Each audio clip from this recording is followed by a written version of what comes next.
أعوذ بالله من الشيطان الرجيم.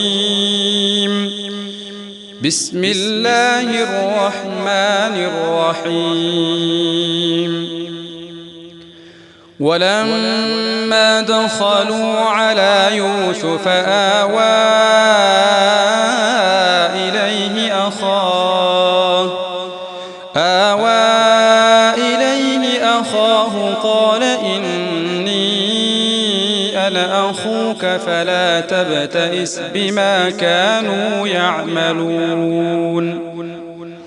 فلما جهزهم بجهازهم جعل السقاية في رحل أخيه ثم أذن مؤذن أيتها العير إنكم لسارقون.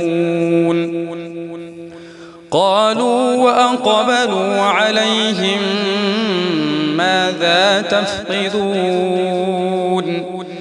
قالوا نفقد صواع الملك ولمن جاء به حمل بعير وأنا به زعيم. قالوا تالله لقد علمتم ما جئنا لنفسد في الأرض وما كنا سارقين. قالوا فما جزاؤه إن كنتم كاذبين؟ قالوا جزاؤه من وجد في رحله فهو جزاؤه كذلك نجزي الظالمين. فبدأ بأوعيتهم قبل وعاء أخيه ثم استخرجها من وعاء أخيه كذلك كدنا ليوسف ما كان ليأخذ أخاه في دين الملك إلا أن يشاء الله نرفع درجات من نشاء وفوق كل ذي علم عليم.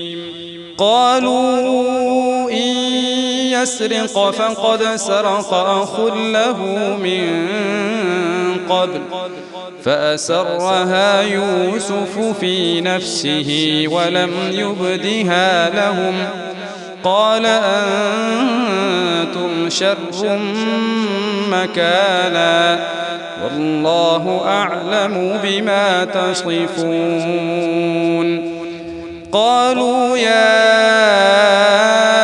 أيها العزيز إن له أبا شيخا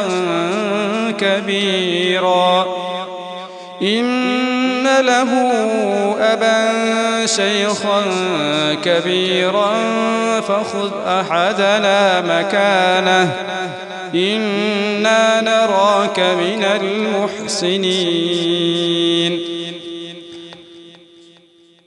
صدق الله العظيم.